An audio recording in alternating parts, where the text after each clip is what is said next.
سید ولد آدم خیر الانام، اس پہ لاکھوں درود، اس پہ لاکھوں سلام۔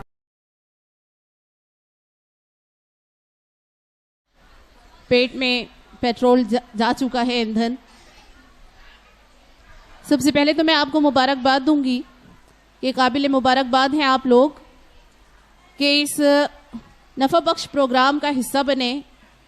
عموماً دیکھنے میں آتا ہے کہ شروعات میں جو جوش و خروش نظر آتا ہے، ابتدائی دنوں میں وہ آہستہ آہستہ معدوم ہو جاتا ہے، کم ہوتے جاتا ہے، اور اینڈ تک بالکل ہی وہ جوش جو ہے وہ سوڈا واٹر کے جھاگ کی طرح بیٹھ چکا ہوتا ہے۔ لیکن یہاں معاملہ اس کے برعکس ہے۔ آج سیکنڈ لاسٹ ڈے ہے اور آپ کی تعداد، آپ کی یہاں موجودگی یہ بتا رہی ہے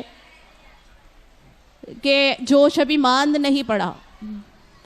بس امید کرتی ہوں کہ یہ جوش انعامات اور ناشتے کے لیے نہ ہو، ہے نا؟ دین سیکھنے کے لیے آئے ہیں آپ یہاں اس کیمپ میں، تو یہاں سے جو کچھ بھی آپ سیکھ رہے ہیں اس کو اپنی عملی زندگی کا حصہ بنائیں، ایسی میں دعا کرتی ہوں اللہ سے، اور آپ سے امید ہے یہ۔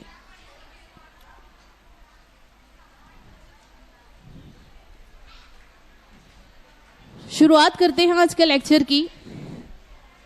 اس سے قبل میں، جیسے سابقہ لیکچر میں میں نے آپ کو ریکال لیا تھا، اسی طرح میں آج بھی آپ کا ریویژن کرانا چاہوں گی کہ پچھلے 2 لیکچرز میں ہم نے کیا سیکھا۔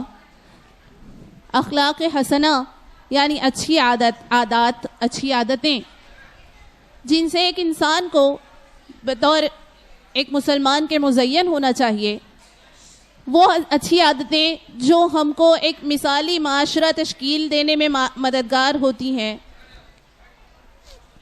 آپ لوگوں کو اگر اور وقت چاہیے تو مجھے بتائیے، میں رک جاتی ہوں، آپ اپنی ضرورتیں پوری کر لیں پہلے کھانے پینے کی، پھر ہم شروع کریں گے، یا پھر آپ متوجہ ہو کر سنیں مجھے۔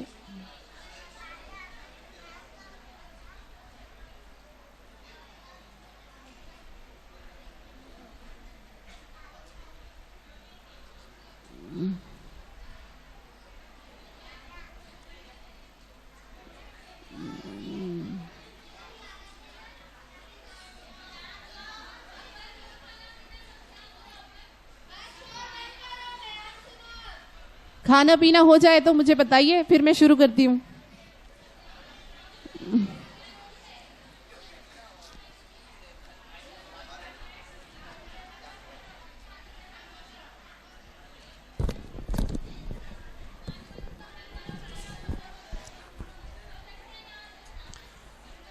غور سے سماعت فرمائیں۔ اخلاق حسنہ موضوع سخن ہے اور یہ بہترین موضوع ہے، بلکہ اخلاق کے بغیر تو دین مکمل ہی نہیں ہو سکتا ہے، اور اسلام کی جو تبلیغ ہوئی ہے اور اسلام کی جو اشاعت ہوئی ہے، اخلاق کا بڑا رول رہا ہے۔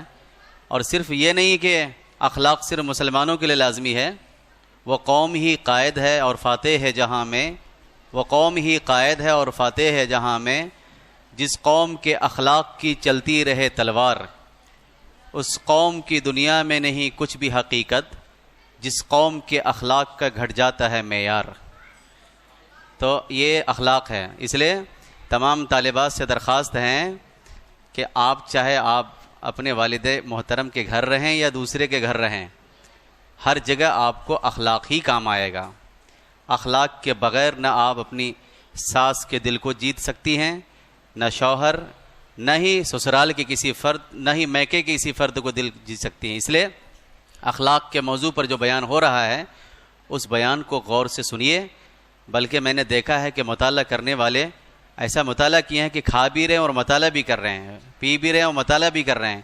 تو آپ کھاتے ہوئے آپ سن سکتی ہیں، برائے مہربانی صرف آپ سانسیں لیں، وڑا کھائیں، تقریر سنیں، اور دوسروں کی طرف نہ دھیان دیں، نہ دیکھیں، نہ بات کریں۔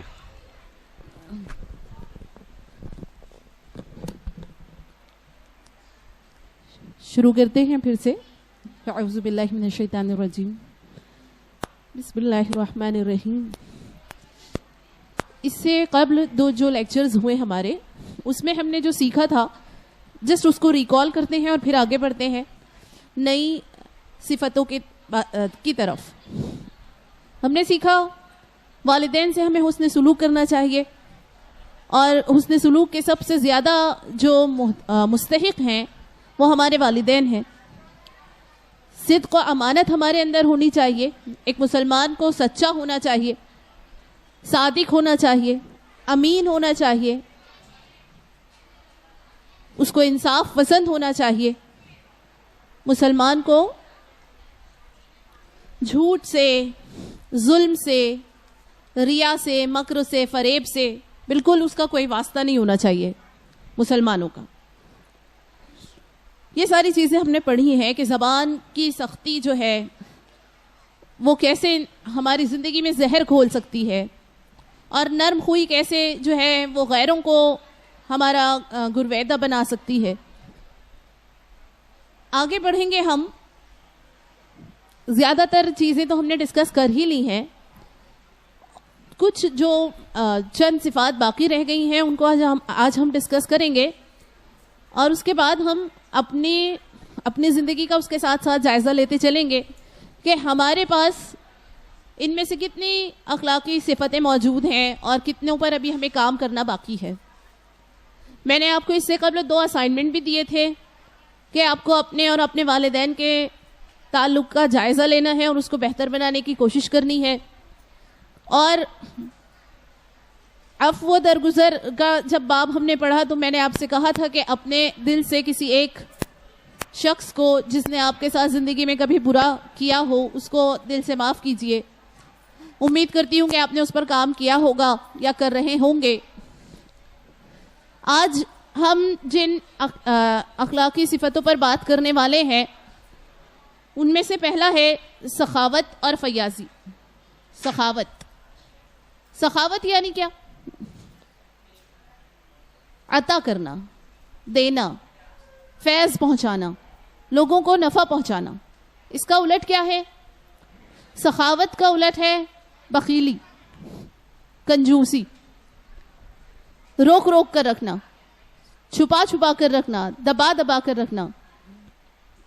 بہت بڑا ظلم ہے یہ، اور بہت ہی قبیح برے اخلاق کی بات ہے یہ کہ انسان کے پاس جو کچھ ہے وہ اس کو جاری نہ کرے اور اس کو دبا کر رکھے، پھر چاہے وہ دولت ہو، چاہے وہ علم ہو، چاہے وہ کوئی نفع بخش بات ہو. کیونکہ ایک مومن کو خیر کے پھیلانے کا ذریعہ بننا چاہیے. تو سخاوت جو ہے وہ اللہ کے نزدیک وہ بندہ جو سخی ہوتا ہے وہ بہت محبوب ہوتا ہے. اللہ تعالیٰ سخی سے دوستی لگاتا ہے اور کنجوس شخص کو ناپسند کرتا ہے. اللہ کے رسول صلی اللہ علیہ وسلم کے ارشاد گرامی کا مفہوم ہے کہ مومن میں 2 خصلتیں کبھی جمع نہیں ہو سکتی. ایک شخص جو مومن ہو، جو سچا مسلمان ہو، جس کے دل میں ایمان اعلیٰ درجے پر ہو، اس کے اندر یہ 2 صفتیں کبھی جمع نہیں ہو سکتی کہ وہ کنجوس ہو، اور دوسرا یہ کہ وہ بد اخلاق ہو. انبیاء کی صفت ہے سخاوت اور فیاضی، اور یہ ہم کو ہماری زندگی میں دیکھنا ہے کہ ہم کتنے سخی ہیں یا ہم کتنے فیاض ہیں. ابراہیم علیہ السلام بہت بڑے سخی، دریا دلی کی اعلیٰ درجے پر موجود. آپ علیہ السلام کے دسترخوان پر آپ کبھی تنہا نہیں ہوتے، بلکہ ہمیشہ اپنے ساتھ وہ دوسروں کو شریک کر کے ہر وقت دوسروں کو وہ شریک کیا کرتے تھے. اپنے دسترخوان پر جو کچھ بھی ان کے پاس ہوتا دستیاب، وہ اس میں اس کو دوسروں کے ساتھ بانٹا کرتے. ایک مرتبہ کا ذکر ہے کہ حضرت ابراہیم علیہ السلام کھانے کے لیے دستر پر بیٹھے اور ان کے پاس ایک شخص آیا. انہوں نے اسے اپنے کھانے میں شریک کر لیا. جب کھانا شروع ہوا تو اس نے بسم اللہ نہیں پڑھا. ابراہیم علیہ السلام نے اس شخص سے پوچھا کہ تم نے اللہ کا نام نہیں لیا، تو اس نے کہا کہ میں بت پرست ہوں. تو آپ ناراض ہوئے اور اسے دستر سے اٹھا دیا. فوراً وحی نازل ہوئی کہ ابراہیم تو نے میرے بندے کو دستر سے کیوں اٹھایا؟ کیا میں جو سخاوت کا جو معاملہ ہے میرا بندوں کے ساتھ، کہ کتنے ایسے بندے ہیں جو مجھ کو نہیں مانتے، جو مجھ پر یقین نہیں رکھتے، مگر میں ان کا کھانا پینا نہیں روکتا. اللہ رب العزت کی یہ وحی الہی سننے کے فوراً بعد ابراہیم علیہ السلام دوڑ کر گئے اور اس شخص کو منا کر لائے اور اپنے ساتھ دسترخوان پر کھانے میں شریک کر لیا. تو سخاوت یہ ایک ایسی صفت ہے انسان کے اندر کہ جو انسان جتنا زیادہ سخی ہوگا وہ اتنا زیادہ اللہ کا محبوب ہوگا. کہ اللہ تعالیٰ سخی سے کبھی دوستی توڑتا نہیں ہے. یہاں تک کہ ایک جاہل سخی عابد بخیل سے زیادہ اللہ کو پیارا ہے. ایک عبادت گزار ہو لیکن وہ شخص بخیل ہو، کنجوس ہو، اس سے زیادہ پیارا ہے ایک جاہل جس کے پاس علم نہ ہو لیکن وہ فیاض ہو، وہ سخی ہو. بنی اسرائیل کا ایک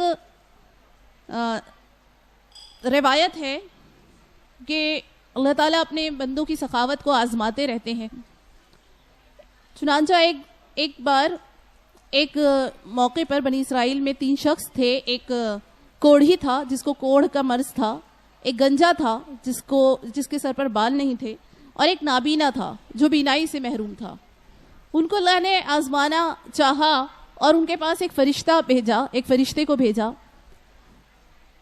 وہ فرشتہ کوڑھی کے پاس آیا جس کو کوڑھ کا مرض تھا، اور اس سے پوچھا کہ اس دنیا میں تجھے سب سے زیادہ کیا چیز محبوب ہے؟ اس نے کہا کہ یہ کہ میری جلد اچھی ہو جائے اور یہ جو کوڑھ ہے جس سے لوگ مجھ سے کھین کھاتے ہیں وہ دور ہو جائے، اور میری جو جلد ہے وہ صحت مند ہو جائے. فرشتے نے ان کے جسم پر ہاتھ پھیرا اور وہ اللہ کے حکم سے وہ مرض ان کا بالکل چلا گیا اس شخص کا. اور فرشتے نے پوچھا کہ تجھے جانوروں میں کون سا جانور پسند ہے؟ اس نے کہا مجھے اونٹ میرا پسندیدہ ہے. فرشتے نے اسے ایک اونٹ عنایت کیا جو حاملہ اونٹنی تھی، اسے اس شخص کو دیا اور کہا کہ اللہ تجھے اس میں برکت دے، اور یہ کہہ کر چلے گئے. دوسرے شخص کے پاس وہ پہنچے فرشتے، اور وہ جو کہ گنجا تھا اس سے پوچھا کہ اس دنیا میں تجھے سب سے زیادہ کیا چیز پسند ہے؟ اس نے کہا کہ یہ کہ میرے سر پر بال ہوں اور جس سے لوگ مجھ سے نفرت کرتے ہیں وہ وجہ ختم ہو جائے اور خوبصورت بال آ جائیں میرے پاس. تو فرشتے نے اس کے سر پر ہاتھ پھیرا اور اس کے پاس اللہ کے حکم سے خوبصورت بال اس کے سر پر اگائے. اس سے کہا کہ تجھے کون سا جانور پسند ہے؟ اس نے کہا کہ مجھے گائے پسند ہے. اسے ایک حاملہ گائے عنایت کی اور برکت کی دعا دے کر وہ آگے بڑھ گئے فرشتے. یہاں تک کہ وہ پہنچے اس نابینا کے پاس اور اس سے کہا کہ تجھے اس دنیا میں سب سے زیادہ کیا پسند ہے؟ اس نے کہا کہ میں یہ چاہتا ہوں، میری یہ خواہش ہے کہ میری بینائی آ جائے جس سے میں اس دنیا کو دیکھ سکوں. اس کی آنکھوں پر ہاتھ پھیرا اور اس کی بینائی واپس لوٹائی، اور اس سے پوچھا کہ تجھے کیا پسند ہے؟ اس نے کہا مجھے بکریاں پسند ہے. اسے ایک حاملہ بکری عنایت کی اور برکت کی دعا دے کر فرشتے وہاں سے لوٹ گئے. اللہ کے حکم سے ان تینوں اشخاص کے جانوروں نے جو بچے دیے، اور اس کے بعد وہ خوب پھلے پھولے، یہاں تک کہ ان کے پاس پورا ریوڑ تیار ہو گیا. اونٹوں کا پورا انبار لگ گیا، گایوں کا پورا جو ہے وہ ریوڑ تیار ہو گیا. بکریاں جو تھی وہ پوری کثرت سے ہو گئی ان تینوں اشخاص کے پاس. پھر وہ فرشتہ جو تھا وہ ان کے پاس واپس آیا لمبے عرصے کے بعد، اور ان سے کہا، کوڑھی کے پاس جا کر اسے کہا کہ میں ایک مسافر ہوں جس کا پورا سامان جو ہے وہ لٹ گیا ہے، اور میں چاہتا ہوں کہ آپ مجھے کچھ عنایت کریں، جس سے میں ایک اونٹ عنایت کر دیں جس سے میں اپنے سفر کا سامان کر لوں. تو اس کوڑھی نے کہا کہ اونٹ تو میں نہیں دے سکوں گا، میرے پاس بہت سارے لوگوں کا مجھے کام کرنا ہوتا ہے، میں نہیں عنایت کر سکتا. کیونکہ میرے پاس نہیں ہے. تو اس نے فرشتے نے یاد دلایا کہ دیکھو تم کیا وہی کوڑی شخص نہیں تھے جس سے لوگ نفرت کرتے تھے, گھن کھاتے تھے, اور آج تمہیں اللہ نے اتنا عطا کیا ہے تو اس میں سے مجھے آپ اس کو نہیں دے رہے ہو. اس نے کہا کہ یہ تو تم بہت کیا بات کر رہے ہو, غلط بات کر رہے ہو, یہ تو مجھے میری میراث میں ملا ہے, میرے آبا و اجداد نے دیا ہے. فرشتے نے کہا کہ اگر تو جھوٹا ہے تو یہ ساری نعمتیں تجھ سے زائل ہو جائیں. پھر اس کے پاس گیا جو گنجا تھا اور جس کو بال ملے تھے اور جس کو گائے ملی تھی. اس سے بھی یہی سوال اس فرشتے نے دہرایا کہ مجھے گائے دے دو تاکہ میں اپنے سامان کروں, کچھ اس کو بیچ کر کچھ سفر کے اخراجات پورے کروں. اس نے بھی انکار کیا اور کہا کہ نہیں, میرے پاس تو نہیں ہے, میں تو نہیں دے سکتا, مجھے یہ تو میرا اپنا ہے, میری اپنی محنت کی کمائی ہے, میں نہیں دے سکتا. وہاں سے پھر وہ پہنچے اس نابینا کے پاس جس کو بکریاں دی گئی تھی, اور ان سے بھی یہی سوال دہرایا اس فرشتے نے. اس شخص نے کہا کہ دیکھو جتنی میری بکریاں چر رہی ہیں یہ سب اللہ کے فضل سے ہوئی ہیں میرے پاس اتنی, اس میں سے تم جس کو جتنی چاہو اور جتنی لے جانا چاہو, جب لے جانا چاہو لے جا سکتے ہو, کیونکہ یہ اللہ کا دیا ہوا فضل ہے میرے پاس.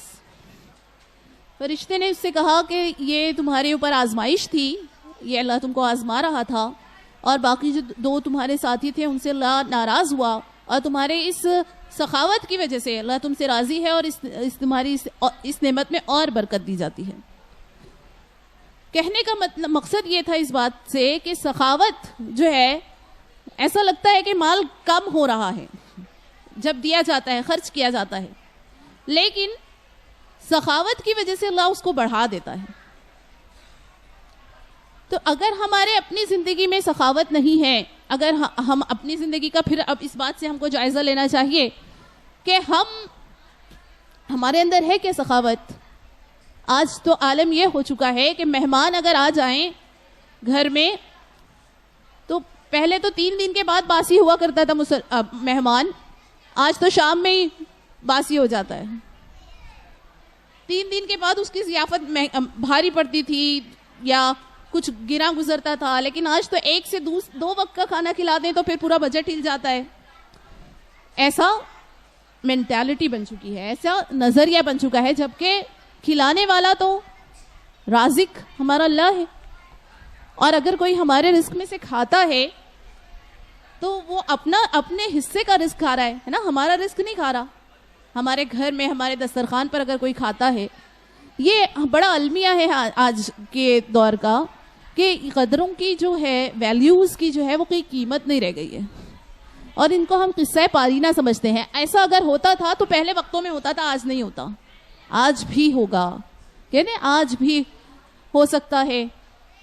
اگر ایمان اگر ہم اس لیول پر چلے جائیں تو آگ کر سکتی ہے انداز گلستہ پیدا. آج بھی ہو اگر ابراہیم سا ایمان پیدا, براہیم سا ایمان پیدا, ہے نا. تو ہمارا ایمان اور ہمارے اخلاق جو ہیں وہ اس لیول پر اگر پہنچ جائیں تو آج بھی ہمارے ساتھ وہی سارے معاملات ہوں گے جو ان کے ساتھ ہوئے, جن پر اللہ نے اپنا خصوصی فضل کیا تھا, جو صحابہ کی جماعت تھی.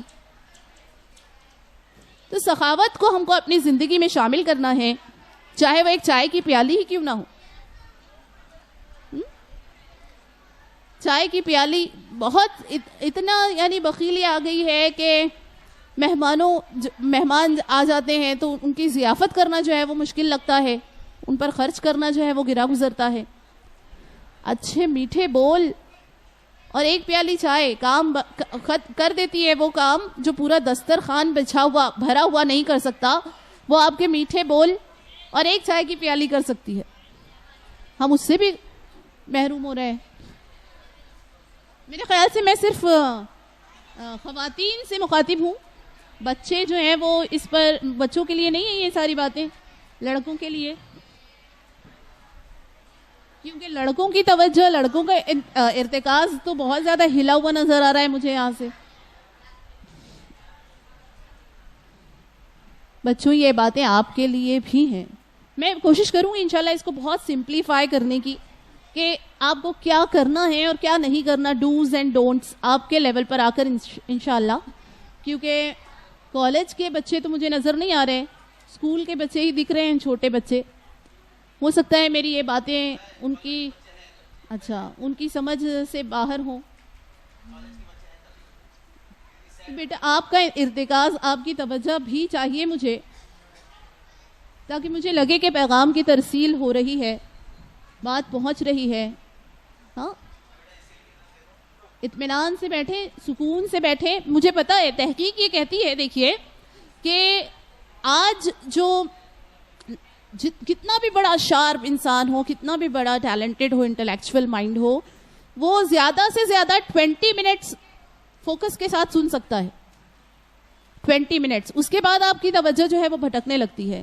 آئنسٹائن جیسا اعلیٰ ترین ذہانت والا دماغ بھی 20 منٹ سے زیادہ فوکس نہیں کر سکتا. پھر آپ تو 1 گھنٹے سے سن ہی رہے ہیں اور اب پھر یہ دوسرا گھنٹہ, لیکن 20 منٹ کا ارتکاز تو چاہیے نا بھائی. جب آپ سیکھنے کے لیے آئے ہیں تو آپ ڈسٹریکشن تو ہوں گے, آپ کی توجہ بھٹکانے کے لیے بہت سارے عوامل ہوں گے, مگر آپ کو ان سے نظر ہٹانی ہے اور جو بات چل رہی ہے اس پر توجہ دینا ہے. سخاوت اور فیاضی کے بعد کوشش کروں گی کہ مختصر میں بات ختم کروں. صلہ رحمی کے اوپر بات کرنی ہے. صلہ رحمی یعنی کہ لوگوں کے ساتھ اچھا سلوک کرنا, رشتہ داری کو جوڑنا. آج ہم کو بہت سارے بیر ہیں, بہت سارے غلط فہمیاں ہیں, بدگمانیاں ہیں جو کہ رشتوں کے اندر دراڑیں پیدا کر رہی ہیں. تو صلہ رحمی کرنے کا حکم اگر ہم کو یہ یاد رہے کہ اللہ تعالیٰ نے ہمیں یہ حکم دیا ہے کہ ہمیں رشتوں کو جوڑنا ہے. اللہ کے رسول صلی اللہ علیہ وسلم نے کہا کہ جو صلہ رحم یہ نہیں ہے کہ جو تمہارے ساتھ اچھا سلوک کرے تم اس کے ساتھ اچھا سلوک کرو, بلکہ صلہ رحمی تو یہ ہے کہ جو کوئی تمہارے ساتھ قطع تعلق کرے تم اس کے ساتھ جڑو. جو تمہارے ساتھ, یہ تو جوابی اخلاق ہو گیا نا کہ کسی نے ہمارے ساتھ اچھا سلوک کیا تو ہم اس کے ساتھ اچھا سلوک کریں. اعلیٰ اخلاق کی نشانی تو یہ ہے کہ کوئی ہمارے ساتھ برا سلوک کرے پھر بھی ہم اس کے ساتھ اچھا سلوک کریں. بہت مشکل ہے یہ پریکٹیکل لائف میں جب آپ اس کو امپلیمنٹ کرنے کی کوشش کریں گے, اس پر عمل کرنے کی, تو آپ کو سمجھ میں آئے گا کہ اٹس ناٹ ایزی. اچھوں کے ساتھ تو ہر کوئی اچھا بن سکتا ہے, لیکن بروں کے ساتھ, جو آپ کو کاٹیں, جو آپ کو نظر انداز کریں, جو آپ کو گرائیں, ان کے ساتھ اچھا سلوک, یہ واقعی میں پھر اپنے نفس پر پیر رکھنے والی بات ہے اور بہت مشکل ہے. اور اسی لیے اس کا صلہ جو ہے وہ جنت ہے. حضرت عائشہ رضی اللہ عنہ کا واقعہ مجھے ایک یاد آ رہا ہے کہ حضرت عائشہ رضی اللہ عنہ کے اوپر بڑا مشہور واقعہ ہے تاریخ اسلام کا کہ آپ رضی اللہ عنہ پر تہمت لگائی گئی, اور حضرت ابو بکر رضی اللہ عنہ کو جب پتا چلا کہ ان تہمت لگانے والوں میں ان کے خاندان کا ایک شخص بھی شامل ہے جس کی آپ مالی مدد کیا کرتے تھے, حضرت ابو بکر رضی اللہ عنہ, تو جب ان کو یہ پتا چلا کہ میری بیٹی پر تہمت لگانے میں اس شخص کا بھی نام شامل ہے, تو انہوں نے اس کی مالی مدد کو روک دیا. جس پر اللہ نے قرآن کریم میں یہ آیت نازل کی کہ تم میں وہ لوگ جو صاحب فضل ہیں وہ اس بات کی قسم نہ کھائیں کہ رشتہ داروں کی امداد کو روک دیں گے, ان کو معاف کر دینا چاہیے. کیا تم نہیں چاہتے کہ اللہ تم کو معاف کر دے, اور اللہ معاف کرنے والا اور مہربان ہے. سورہ نور کی یہ آیت ہے جس میں واضح حکم دیا گیا کہ اگر کوئی شخص آپ کے ساتھ غلط کرے تو اس کے اخلاقی جرم کی بنا پر اس کے ساتھ رشتہ داری کو توڑ دینا, اس کے ساتھ قطع تعلق کر لینا, یہ جائز نہیں ہے. صلہ رحمی کہ جو توڑے ہم اس کے ساتھ جڑیں. اب جڑنے کا یہ مطلب نہیں ہے کہ بالکل اپنی پوری عزت نفس کو کچل دیں اور اپنا سیلف ریسپیکٹ جو ہے وہ سائیڈ میں رکھ کر, نہیں, اپنی سے جتنا ہو سکے اتنا اپنی عزت کو ملحوظ رکھتے ہوئے سامنے والے کو عزت دینا.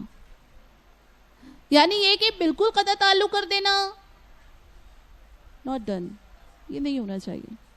اور یہ کہ ایک دم بچ جانا، یہ بھی نہیں ہونا چاہیے.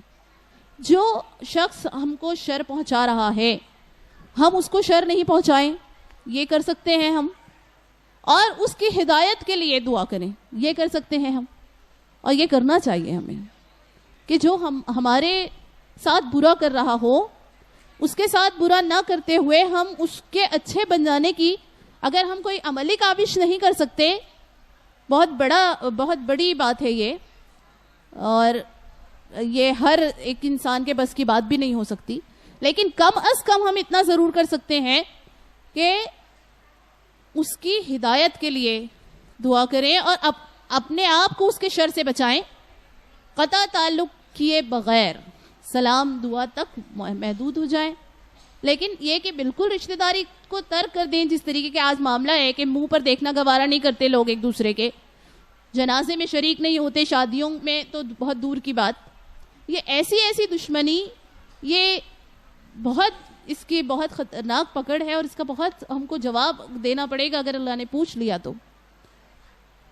اس لیے اپنے آپ کو حتی الامکان ایسی سچویشن سے بچانے کی کوشش کرنا ہے. ہم کو صلہ رحمی کے ساتھ پیش آنا ہے، لوگوں کے ساتھ جو کٹتے ہیں ہم کو ان سے بھی جڑنے کی کوشش کرنا ہے. اس کے بعد ادب اور تواضع. ادب اور تواضع کہ یہ بھی ایک ایسی اخلاقی صفت ہے جو اللہ کے رسول صلی اللہ علیہ وسلم کی زندگی سے ہمیں مستعار لینے کی ضرورت ہے اور اس کے اوپر عمل کرنے کی ضرورت ہے. کہ آپ صلی اللہ علیہ وسلم بہت عاجز تھے، بہت انکساری تھی آپ صلی اللہ علیہ وسلم کے اندر، اور بہت اپنے آپ کو بالکل نمایاں نہیں ہونے دیتے تھے. کبھی آپ صلی اللہ علیہ وسلم نے اس چیز کو پسند نہیں کیا کہ بیٹھے ہوئے ہیں مجمع میں لوگ اور آپ صلی اللہ علیہ وسلم تشریف لائیں تو لوگ ان کی تکریم کے لیے اٹھ جائیں. اس چیز کو بھی ناپسند کرتے تھے آپ اللہ کے رسول. اور دوسروں کو حسب مراتب احترام دینا کہ بچوں کے لیے شفقت کا معاملہ کریں. بڑے ہیں جو ہم سے بزرگ ہیں ان کو بہت عزت سے ان کے ساتھ پیش آئیں، بہت احترام دیں ان کو. استادوں کا احترام کریں. ہمارے اندر ہے یہ چیزیں.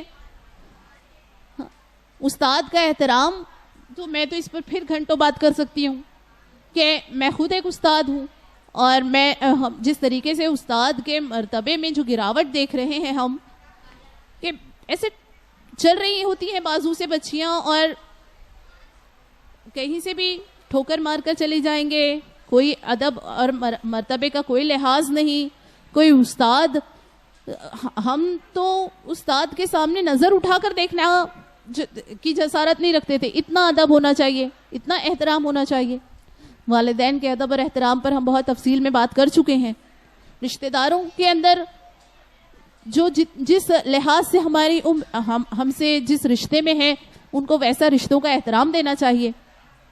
بچوں کے ساتھ شفقت کا معاملہ پیش آنا چاہیے. بچوں کے ساتھ آج تو المیہ یہ ہے کہ بوڑھوں کے اندر سے شفقت ختم ہو گئی ہے. بوڑھے جو ہیں وہ بچوں کے اوپر رحم کا معاملہ نہیں کرتے. بچوں کو کھیلنا ہے تو بچے جو ہیں وہ بہت زیادہ ڈسپلنڈ نہیں ہو سکتے. ہم ان سے بہت زیادہ ڈسپلن کی توقع نہیں رکھ سکتے. یہ ہمارے اندر ہونا چاہیے کہ ہم ان کو برداشت کریں، ان کو اچھے طریقے سے بغیر ڈانٹے ڈپٹے چڑچڑا بن ان کے اوپر ظاہر کیے بغیر ان کی اصلاح کریں، ان کی تصحیح کریں. یہ ہونا چاہیے.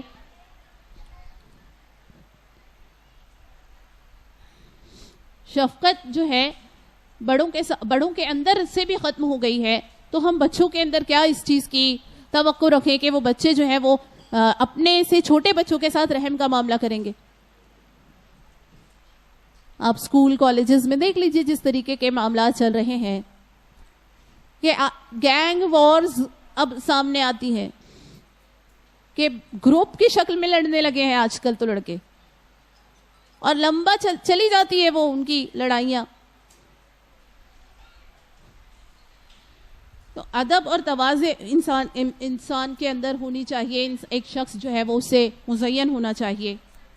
آپ صلی اللہ علیہ وسلم نے کبھی مجلس میں پیر پھیلا کر بیٹھنا پسند نہیں کیا. مجلس میں بیٹھنے کے بھی آداب ہوتے ہیں. مسجد کا اپنا ایک احترام ہوتا ہے. بڑے جس محفل میں موجود ہوں وہاں بات کرنے کا اپنا ایک طریقہ ہوتا ہے.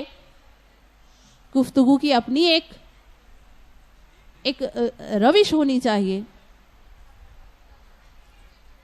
تو یہ ساری باتیں بہت زیادہ ہمارے سماج سے غائب ہو رہی ہیں اور بہت زیادہ اس کو پکڑنے کی ضرورت ہے. اس پر اس کو اپنی زندگی میں اتارنے کی ضرورت ہے. ایفاء عہد، وعدے کی پاسداری. پہلے تو معاملہ یہ تھا کہ زبان کی قیمت ہوا کرتی تھی کہ زبان پر جو ہے وہ بڑی بڑی جنگیں ٹل جاتی تھی اور بڑی بڑی جنگیں ہو جاتی تھی. آج تو زبان سے پھر جانا مطلب کوئی بات ہی نہیں ہے. اس کو تو گناہ میں شامل ہی نہیں کیا جا رہا. وعدہ خلافی جو ہے وہ مسلمان ہے، اچھا ضرور وعدے کے خلاف کرے گا. وقت کی پابندی، مسلمان کی زندگی تو وقت کے ساتھ جو ہے وہ بندھی ہوئی ہے. ہماری جو نمازوں کا شیڈیول ہے اس کو ہی وہ اگر ہماری زندگی میں آ جائے تو ہم پوری ڈسپلنڈ ہو جاتی ہے لائف. وقت کے ساتھ جڑ جاتے ہیں ہم. عصر میں یہ کرنا ہے، مغرب میں یہ کرنا ہے، عشاء. نمازوں کا خیال رکھتے ہوئے پھر ہم اپنے سارے کام جو ہے وہ ترتیب دیتے ہیں. چاہے وہ شاپنگ کا معاملہ ہو، چاہے وہ عیادت کا معاملہ ہو، چاہے وہ کوئی اور دنیاوی کام ہو. تو وقت کی پابندی جو ہے وہ ایک اچھے اخلاق والے انسان کی نشانی ہے. اور پھر شکر گزاری. شکر جو ہے ایک شکر گزار انسان وہ اللہ کا پسندیدہ بندہ ہوتا ہے. اور اللہ نے بار بار قرآن میں کئی جگہوں پر ذکر کیا ہے شکر گزاری کی کیا فضیلت ہے. شکر کا سفر شروع کرتے وقت پہلی منزل جو ہوتی ہے وہ یاد کی ہوتی ہے. اس جملے کو میں پھر سے کوٹ کروں گی، آپ اس کو سمجھیے کہ شکر کا سفر شروع کرتے وقت اس کی پہلی منزل یاد کی ہے. یاد کیا؟ یاد اپنی نعمتوں کو، یاد جو ہمارے اوپر ہوئی ہیں. ہم کو یاد رہتا ہے مگر کیا؟ بری باتیں. اس دن اس تاریخ کو میرے ساتھ یہ غلط ہوا ہے نا، اس نے مجھ سے جھگڑا کیا، اس نے مجھ سے وعدہ خلافی کی، اس نے مجھ سے جھوٹ بولا، اس نے میری مدد نہیں کی. یہ ساری باتیں یاد رہتی ہیں ہم کو. لیکن نعمتوں کا یاد رکھنا یہ بہت ضروری ہے. اور قدم قدم پر کتنی ساری نعمتیں ہیں، بے شمار نعمتوں کے ساتھ ہم رہ رہے ہیں، ہماری زندگی گزار رہے ہیں. لیکن ہم کو کیا یاد رہتا ہے؟ ہمارے دکھ، ہماری پریشانی. ہم کو ملنے والی نعمتیں، ہمارے جو مسئلے جو اب سے ہم بچپن سے لے کر آج جس عمر میں بھی جس حصے میں بھی ہیں، بے شمار پریشانیاں آئی ہیں ہماری زندگی میں اور وہ سب حل ہوتی گئی، کوئی نہ کوئی صورت نکلتی گئی. تو وہ چیزیں آج ہمارے لیے اہم نہیں ہیں. اہم تو وہ ہے جو حل نہیں ہوا. انسان جو ہے وہ پریشانیوں کی گنتی کرنے کا ماہر ہے اور سکھ کا حساب رکھنا وہ بھول جاتا ہے. تو آج آپ کے لیے ایک اسائنمنٹ میں پھر لائی ہوں. میں اس کو چیک نہیں کر رہی ہوں کبھی بھی کہ آپ نے اس پر عمل کیا ہے کتنا یا نہیں کیا ہے. بہرحال میرا یہ کام ہے کہ آپ آج بیٹھیں تنہائی میں اور اپنی زندگی کی نعمتوں کو شمار کریں. اپنی زندگی کی نعمتیں کہ آپ کے اوپر اللہ نے کون کون سے فضل کیے ہیں. دیکھیے آج آپ کی انگلیاں کم پڑ جانے والی ہیں اور آپ نعمتوں کا شمار کر نہیں پائیں گے. پھر بھی ایک کوشش کیجئے، ٹھیک ہے؟ پریشانیوں کا شمار کیجئے اور آسانیوں کا شمار کیجئے اور پھر دیکھیے آپ کہ آپ کتنی امن اور سکون کی زندگی گزار رہے ہیں. آپ کو اپنی پریشانیاں جو ہیں وہ پہاڑ جیسی معلوم ہوتی ہیں اور نعمتیں جو ہیں وہ ذروں جیسی ہیں، جبکہ ہے اس کا الٹ. نعمتیں جو ہے وہ انگنت ذروں جیسی ہیں اور پریشانیاں جو ہیں وہ چھوٹے چھوٹے کنکروں جیسی ہیں، مگر وہ کم ہیں، مگر ہم کو وہ زیادہ لگتی ہیں. شکر گزار بننا ہے ہمیں اور ان انعامات کو یاد کرنا ہے جو اللہ نے ہم پر کیے ہیں. شکر کیا ہے؟ شکر وہ آنکھ ہے. شکر کرنا وہ آنکھ رکھنا ہے جو یہ دیکھ لے کہ جو آج نہیں ہے وہ ایک نہ ایک دن ہو جائے گا. آج نہیں ہے، آج ٹھیک ہے ہم کوئی مشکل میں ہیں، کوئی پریشانی میں ہے، کوئی سخت حالات ہم پر موجود ہیں. ہر شخص کو اپنی زندگی کے حالات کا بخوبی علم ہوتا ہے.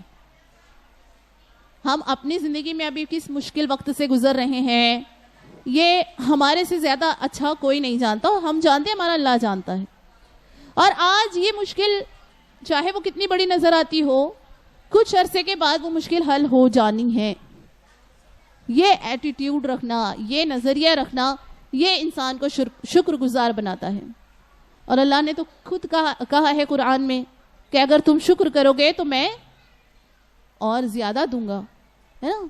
لَإِن شَكَرْتُمْ لَأَزِيدَنَّكُمْ، اور اگر تم شکر کرو گے تو میں اور زیادہ دوں گا، اور ناشکری کرو گے تو ہم تمہیں دیکھ لیا جائے گا. دیکھیے جب زندگی بہت زیادہ بورنگ ہو جائے نا تب ہم کو اور زیادہ شکر ادا کرنا چاہیے. بورنگ زندگی جو ہے اس کا مطلب یہ ہے کہ کوئی بڑی مشکل پیش نہیں آ رہی. ہم اکثر اکتا جاتے ہیں، چلیے کچھ ہے ہی نہیں کرنے کو لائف میں، بہت روکھی پھیکی سی روٹین ہو گئی ہے. اسکول گئے، کھانا کھائے، پھر کلاسز گئے، پھر فون میں وقت گزارا اور ختم ہو گئی، پورا دن ختم ہوا. یہ بہت بڑی نعمت کی بات ہے کیونکہ آپ دو آزمائشوں کے بیچ میں ہیں. ایک آزمائش، ایک مشکل وقت جو گزر گیا، اور ایک مشکل وقت جو آنے والا ہے. تو بورنگ لائف کو میں بھی بہت شکر کرنا چاہیے ہمیں. لیکن ہم کیا کرتے ہیں؟ ہم الٹا شکایت کرتے ہیں کہ زندگی میں تھرل نہیں ہے، زندگی میں کچھ نیاپن نہیں ہے، کچھ مشکل نہیں آ رہی ہے نا. تو ان چیزوں سے اپنے آپ کو ہم کو سجانا ہے، اپنی پرسنالٹی کو. اس کے بعد اب میں بات کروں گی بہت مختصر میں سماجی اور قومی قدروں کے بارے میں. بھائی چارہ، حب الوطنی، دوسروں کے مذہب کا احترام، رواداری، یہ ساری سماجی اور قومی قدریں ہیں جو ایک انسان کے اندر ہونی چاہیے. کیونکہ ہم ایک سماج میں رہنے والے، گروہ کی شکل میں رہنے والے لوگ ہیں. ہم تنہا نہیں رہ سکتے. جب ہم ایک دوسرے کے ساتھ رہتے ہیں تو بہت سارے ہم تو ایک ایسے ملک میں رہتے ہیں جہاں پر بہت سارے مذہب کے ماننے والے لوگ رہتے ہیں. تو ان کے ساتھ رواداری کے ساتھ رہنا، ایک دوسرے کے مذہب کا احترام کرنا، ایک دوسرے کو سپیس دینا، ایک دوسرے کے ساتھ تحمل سے پیش آنا. اللہ کے رسول صلی اللہ علیہ وسلم کا ارشاد ہے کہ مومنین کا آپس میں محبت اور شفقت کا معاملہ یہ ہے کہ وہ ایک جسم کی مانند ہے، کہ اگر جسم کے کسی عضو میں کوئی درد ہوتا ہے، کوئی تکلیف ہوتی ہے تو پورا جسم اس کی تکلیف کو محسوس کرتا ہے. تو بحیثیت ایک مسلمان معاشرے کے ہم سب ایک دوسرے کے دکھ سکھ کے ہم کو شریک ہونا چاہیے، ساجھی ہونا چاہیے. ایک دوسرے سے کی تکلیف کا ہم کو احساس ہونا چاہیے.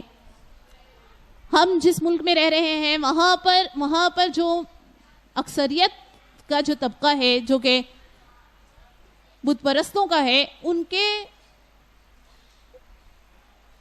کا احترام کرنا چاہیے. ان کے ساتھ ایسا اخلاق پیش کرنا چاہیے کہ وہ مسلمان کے مذہب سے متاثر ہوں،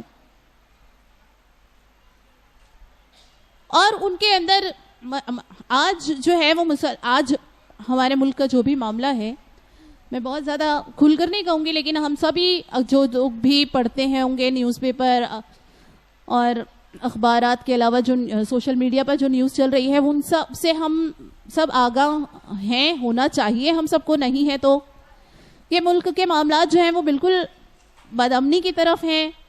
بہت خوف کا ماحول ہے، خصوصاً اقلیتوں میں جس طریقے سے دبایا جا رہا ہے، کچلا جا رہا ہے، ظلم ہے. تو یہاں پر ہم کو تو ضرورت تھی کہ ہم اپنے اچھے اخلاق کا ثبوت دے کر یہ ثابت کریں کہ بھئی مسلمان ایسے ہوتے ہیں، ایسے نہیں. جیسا پروپیگنڈا کیا جا رہا ہے وہ مسلمانوں کی حقیقت نہیں ہے. مسلمان تو در حقیقت ایسے ہوتے ہیں جو سچے ہوتے ہیں، جو امانت دار ہوتے ہیں، جو وفادار ہوتے ہیں. لیکن ہم تو اپنی دنیا میں اس قدر مگن ہیں کہ تعلیم میں پیچھے، اقتصادیات میں پیچھے، اخلاقیات میں پیچھے، ہر چیز، ہر جگہ، ہر میدان، ہر شعبہ. ہمارے جو نوجوان نسل ہے، جن کو آگے آنا ہے، جن کو سربراہی کرنی ہے، جن کو آگے کی صفوں میں ہونا ہے، وہ موبائل کی لعنت میں گرفتار ہیں. مغرب کا اخلاق دیکھیے آپ. برطانیہ کی وزیر اعظم لیز ٹرس نے 45 دنوں کے بعد، وزیر اعظم بننے کے بعد 45 دنوں کے بعد جب اس کے حالات اس کے کنٹرول کے باہر ہوئے تو اس نے اس کی اخلاقی ذمہ داری قبول کی اور فوراً استعفیٰ پیش کر دیا 45 ڈیز میں. 45 دنوں میں ایک وزیر اعظم جو ہے وہ کرسی سے ہٹ گیا کیونکہ اس نے اخلاقی ذمہ داری قبول کر لی کہ بھائی میں نہیں سنبھال سکتی اس سچویشن کو. ہمارے ہاں کریں گے ایسا؟ چھوٹی سے چھوٹی کرسی پر آنے والا شخص اپنے آپ کو چھوٹا سا چھوٹا خدا سمجھ لیتا ہے. ابھی پرسوں کے روز اتنا بڑا سانحہ ہوا، موربی سانحہ، جہاں پر پل، بڑا نیا تعمیر شدہ پل جس کو رینوویٹ کیا گیا، اور وہ دوسرے ہی دن جو ہے وہ ڈھہ گیا، اور 124 یا کچھ سم تھنگ ایسی جانیں جو ہے وہ فوری طور پر چلی گئیں. اخلاقی ذمہ داری بنتی ہے کہ نہیں بنتی وزیر اعلیٰ کی کہ وہ اس کی جوابداری قبول کرے کہ میرے دور میں ایسا ہوا، میرے اقتدار میں یہ ہوا. اخلاقی ذمہ داری بنتی ہے. لیکن وزیر اعلیٰ تو کیا، وزیر اعظم تک اپنی کرسی چھوڑنے کو تیار نہیں ہے. بڑے سے بڑے حادثات ہو جائیں. یہ مغرب کا جو اخلاق ہے. آپ جاپانیوں کو دیکھیے، کس قدر حلیم، کس قدر شائستہ مزاج، اور کیسے وہ جھک کر مہمانوں کا استقبال کرتے ہیں کہ وہ انداز ہی ان کا دل کو چھو لیتا ہے. اگر آپ کا کسی جاپانی سے سامنا ہو جائے، ارے وہ کئی منٹ تو وہ جھکنے میں ہی گزار دیتے ہیں. وہ سامنے والا جھک رہا ہے، پھر یہ جھک رہا ہے، پھر سیکنڈ پرسن جھک رہا ہے، فرسٹ پرسن جھک رہا ہے. جھکنے میں، ایک دوسرے کا اکرام کرنے میں ہی وہ اتنا وقت لگا دیتے ہیں کہ کتنا اچھا تاثر جاتا ہے اس سے کہ وہ کیسی میزبان قوم ہے، کیسی مہمان نواز قوم ہے، کیسے اعلیٰ اخلاق. کینیڈا میں دیکھیے آپ، ایسی شفافیت کہ اگر ڈاکٹر وہاں پر ایک پین وہ کسی ایجنسی سے ہدیت لے لے، تحفہ لے لے، تو اس کا لائسنس جو ہے وہ کینسل کر دیا جاتا ہے. ایسی شفافیت. تو یہ اعلیٰ اخلاق ہیں جس سے ہم کو مزین ہونا چاہیے تھا، مگر مغرب نے اسے اپنا لیا ہے، آج وہ ترقی پر ہیں. تو ہم کو بھی اگر ترقی کرنی ہے، دنیا اور آخرت کی سرخروئی حاصل کرنی ہے، ہمارے لیے تو صرف پیش نظر دنیا نہیں ہے، ہم کو تو آخرت کو بھی ساتھ میں لے کر چلنا ہے. آخرت کی کامیابی کے لیے بھی اس دنیا میں عمل کرنا ہے نا. کہ آخرت کی کامیابی کے لیے کوئی ایک الگ سے ملے گا ہم کو لائف سپین کہ ہم آخرت تیار کر لیں؟ نہیں. یہی دنیا میں جب تک سانسیں چل رہی ہیں، دنیا کی کامیابی کے لیے بھی اور آخرت کی کامیابی کے لیے بھی کوشش کرنا ہے. تو ہم جو اخلاق اپنانے چاہیے ہمیں، وہ تو غیروں نے اپنائے ہوئے ہیں اور وہ ترقی کر رہے ہیں. تو اس چیز کو ہم کو اپنے اندر ابھارنے کی ضرورت ہے. بہت شارٹ میں آپ کو صرف ڈوز اینڈ ڈونٹس بتانا چاہوں گی کہ چھوٹے بچے بھی یہ سمجھ لیں کہ ہم کو کیا کرنا ہے اور کیا نہیں کرنا. دیکھیے، سب سے پہلے ہمیں سچ بولنا ہے. کیا کرنے کے کام ہے اور کن سے رکنا ہے، وہ اس کے اوپر میں بات کر رہی ہوں. سچ بولیں گے، جھوٹ نہیں بولیں گے. ٹھیک ہے؟ زندگی کے ہر معاملے میں سچ بولیں گے، چاہے کیسا ہی مشکل وقت آ جائے.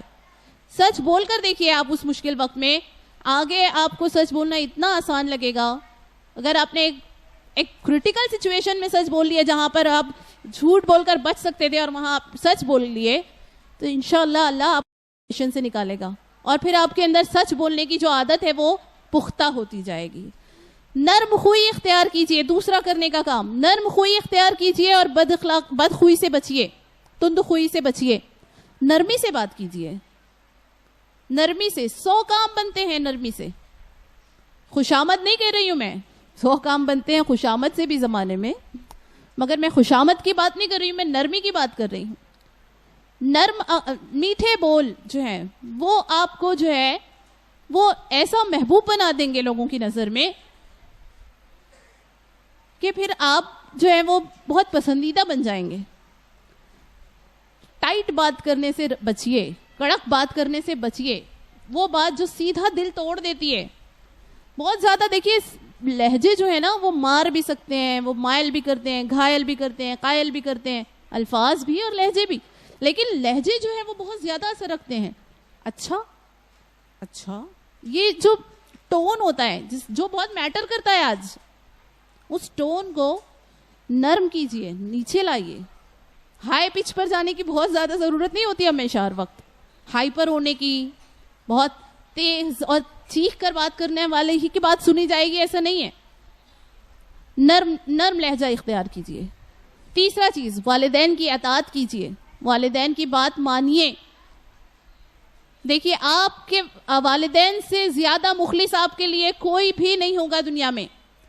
آپ کو آپ کے والدین سے زیادہ کوئی چاہ ہی نہیں سکتا اس دنیا میں اللہ کے بعد. والدین کی اطاعت کیجئے, ان کی نافرمانی سے بچیے. چوتھا کام, جب کسی سے کوئی وعدہ کیا ہے تو اس کو پورا کیجئے. جب بھی کسی سے کوئی وعدہ کیا جائے, آج میں تجھے اپنی کاپی دوں گا, ایک مثال دے رہی, لیکن چونکہ کاپی گم جائے گی, چونکہ کاپی کا کلاس میں کوئی اس کو چرا سکتا ہے, اس لیے اس کو جھوٹ بول کر, وعدے کے خلاف کر کر, یہ آپ کا کریڈٹ جو ہے وہ ختم کر دیتا ہے. انسان کی ایک قیمت ہوتی ہے نا, وہ اس کی جو کریڈیبلٹی ہوتی ہے وہ اس کی سچائی اور اس کے وعدہ کے وفا کرنے کے اوپر بلڈ ہوتی ہے. تو یہ اس بات کا خیال رکھیے کہ جو کچھ بھی بات کریں اس کو پورا کرنے کی کوشش کریں. یہ کہ کوئی اگر ایسی سچویشن آ جائے جب آپ اس وعدے کو پورا نہ کر سکیں, بالکل صاف بات کر کے اس کے سامنے جس سے بھی معاملہ ہے اس سے یہ ڈسکس کیجئے کہ میں نے ایسا کرنے کی کوشش کی مگر میں نہیں کر سکا کیونکہ یہ پریشانیاں آ گئی, یہ اڑچنیں تھیں اس میں. کلیئر بات کیجئے, چھپائیے مت اس کو. شرم اور حیا کو اپنائیے. بے باکی اور بے حیائی سے بچیے. شرم و حیا جو ہے وہ ایسا زیور ہے جو آپ کو جتنا زیادہ آپ کے اندر ہوگا وہ اتنا زیادہ آپ کو قیمتی بنائے گا, وہ اتنا زیادہ آپ کو خوبصورت بنائے گا. کہ اللہ کے رسول صلی اللہ علیہ وسلم سب سے زیادہ حیادار تھے. شجاع بنیے, شجاعت, بہادری اور بزدلی سے بچیے. بڑی کوشش کیجئے. چھوٹے خواب مت دیکھیے, چھوٹے خواب دیکھنا جرم ہے. میں تو کہتی ہوں چھوٹے خواب بھی دیکھیے مگر دیکھیے. اپنی حالات کو بدلنے کا اپنی محنت سے عزم کیجئے اور اس کے لیے پھر کوشش کیجئے انتھک. نرمی اور عاجزی اختیار کیجئے. عدل اور انصاف سے کام لیجئے اور ظلم سے بچیے. ظلم صرف یہی نہیں ہے کہ آپ کسی کے اوپر ہاتھ اٹھا دیں اور اس کو ماریں اور اس کو زیر کر دیں. ظلم یہ بھی ہے کہ آپ اس کی عزت کا پاس نہ رکھیں. آپ اس کی بات کو, اس کے عیب کو پھیلا دیں, یہ بھی ظلم ہے. یہ ساری چھوٹی چھوٹی باتیں ہیں جن کے اوپر آپ کو عمل کرنا ہے اور بہت آسان ہے یہ چیزیں. اگر آپ اس کے اوپر عمل کریں گے تو انشاءاللہ آپ ضرور ایک بہترین انسان بنیں گے جو اللہ کی نظر میں بھی پسندیدہ ہوگا اور دنیا والوں کی نظر میں بھی. میں یہاں پر اپنی بات کو ختم کرتی ہوں اور میں ادارے کے جو بھی منتظمین ہیں ان سب کا بہت اس موقع پر شکریہ ادا کرنا چاہوں گی کہ آپ نے مجھے اس لائق سمجھا کہ اس مجمع سے میں خطاب کر سکوں اور یہاں آ کر خطاب کرنے کا موقع دیا. اور آپ کی ان ساری اجر اور کاوشوں کو اللہ اپنے بارگاہ میں قبول کرے.